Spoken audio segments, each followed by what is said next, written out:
Hey there, it's Marlene Hielema from ImageMaven.com, and in this video I'm going to be checking out a brand new Lumix camera. Can you guess what it is?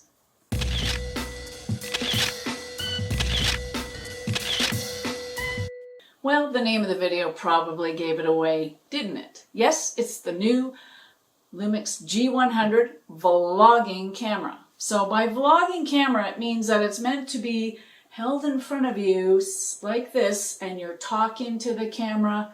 Sometimes you're walking and talking. My favorite thing about this camera is that it's small. It's just a tiny bit larger than my trusty Take Everywhere Lumix GM5. And I have to say, I've been waiting for Lumix to make a new small camera for a very long time, because I take those little cameras, I have a GM5 and I have a GM1, I take them everywhere with me. I also shoot tons with the G9, as you know, and I've made tons of videos on the G9. But when I'm just jumping out the door to do a few things, or to go for a car ride, or to go skateboarding, I pack the small camera. And you know, even on holidays, I take that small camera because as a tourist, I don't want to stand out like a tourist. I don't want to be a target for, theft and things like that. But with a small camera, you don't have a lot of weight. You can go hiking with a small camera. I mean, there's so many benefits to a small camera. So I was extremely excited when Lumix came out with this one. And thanks to Panasonic Canada for letting me test this out. And by the way, I didn't get any instruction manual with this camera. I didn't get anything but the camera and the kit lens it came with.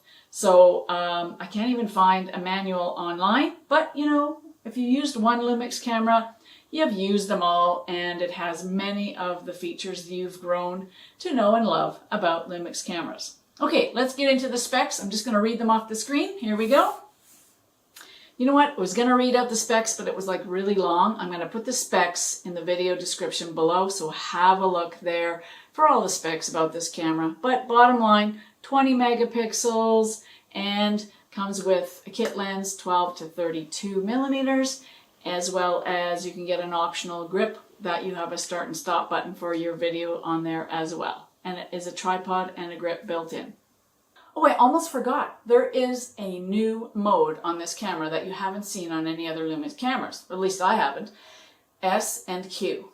And I thought, what the heck is S and Q? And then like I do, I looked into the menus and I put it on S and Q. And S and Q stands for slow and quick. So in slow-mo, you can go 2 times slower and 4 times slower.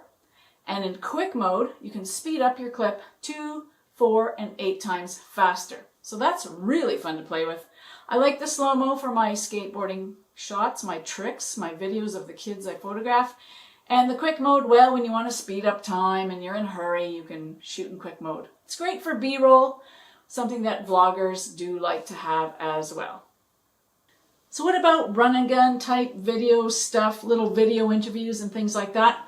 Well, I recommend doing them at close proximity. The farther you are away from the microphone, I noticed it picks up a lot of extra rumble and noise. So if you're doing that, just remember that this camera is designed for one of those selfie stick kind of situations. You know, it's meant to be at arm's length. So try to keep your camera, I would say within 3 feet of where you're doing your video recording, like especially for the audio. Now I've got lots of clips. I tested this immensely on video, and but when you're having a person talking, it's very important that they're fairly close to the camera so that you minimize all the extra noise. Okay, let's have a listen to a little interview I did with Isla. Hey, I'm Isla. I'm 9 years old and I've been skating for 4 years. What's your favorite trick, Isla? The 50-50. And what's a 50-50? Describe it for people who don't skateboard. It's where you kick turn onto the coping and then you end up in a position like this. Ah, okay. Are you going to show us your trick? Yeah. All right, here we go. And we're going to see it in normal motion speed and in slow-mo.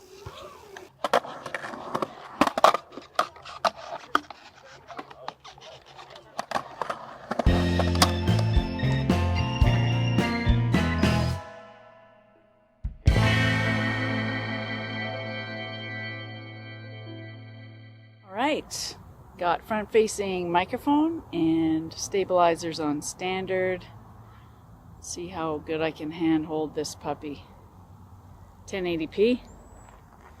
And just using program mode for the exposure mode just to test out mostly the stabilization and the audio.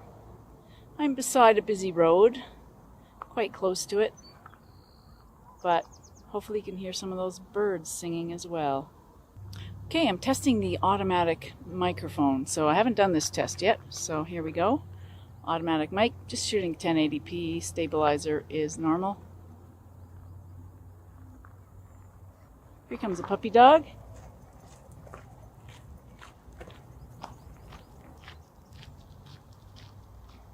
That'll be a good test to see if you can hear the footprints.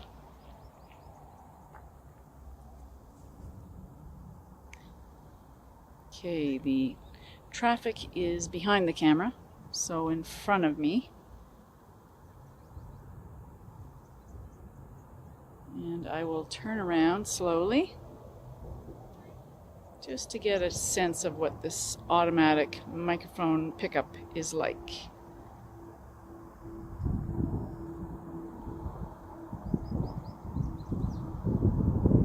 Wind's a little breezy right now too, so hopefully that won't cause too much trouble. Point the camera up at the sky. See if it picks up my voice. And back we go. Okay, this is the tracking microphone. So it's supposed to be aiming towards my face. I'll go in between this crack here. In between these rocks. Should be cut off from the wind. Sorry, I'm looking at the LCD screen, not at the lens. Just trying to make sure I'm framed. I'm not used to this selfie video thing.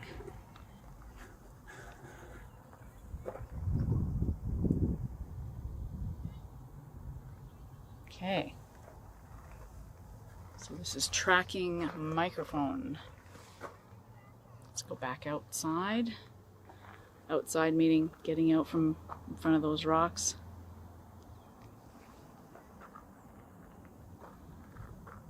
Pointed at the sky.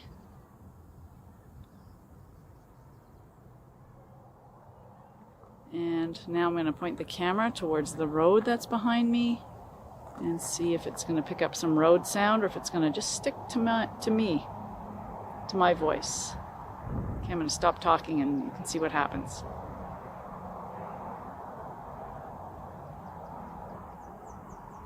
Okay, I hope I can hear the birds in this video because they sure do sound nice today. Okay, this is surround sound microphone and it's a little breezy right now. I have the wind noise cut at standard, stabilization at standard. Surround sound hopefully picks up some of the bird sounds.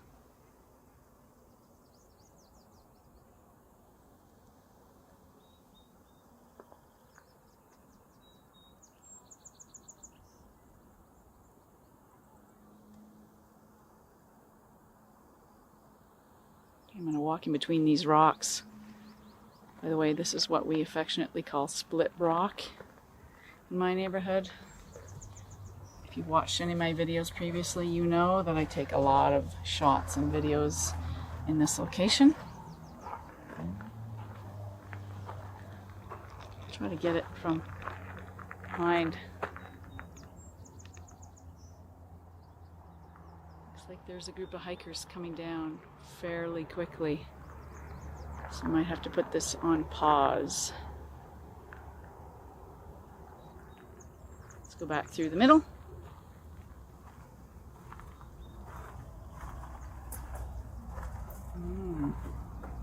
How's the sound in the middle of a couple of rocks? Any echoes? Yeah.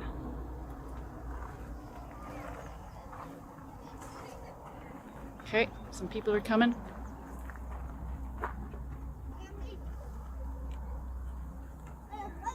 Surround sound video.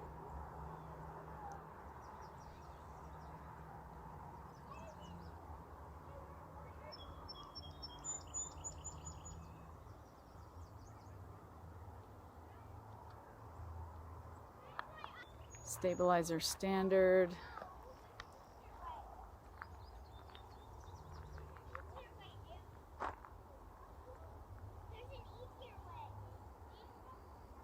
Bunch of kids playing on the big rock.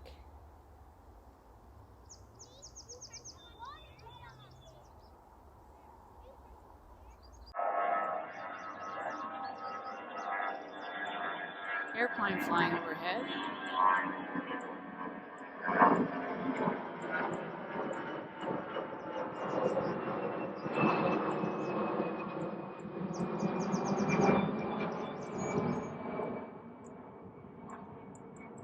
Surround sound.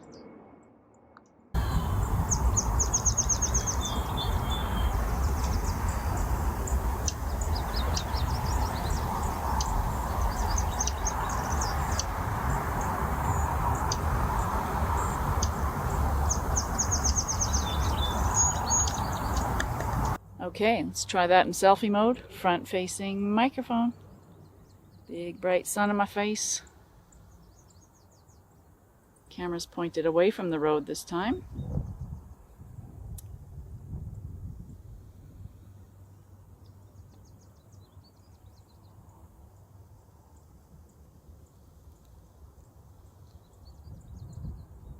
And stabilization is standard and wind cut is standard.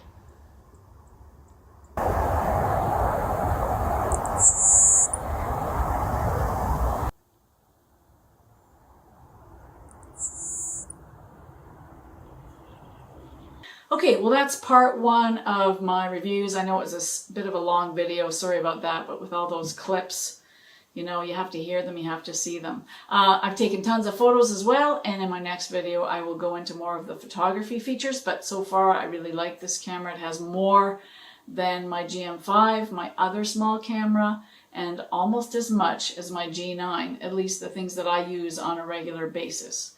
So yeah, I wish it had a headphone jack. That's the only thing about this camera so far that I'm missing, because if I am shooting a lot of video, I'd like to monitor what the audio sounds like when I'm in the field. But quick recommendation, do not use the front-facing microphone if you're shooting a scene. I found that it adds, as you might have noticed, a lot of extra noise.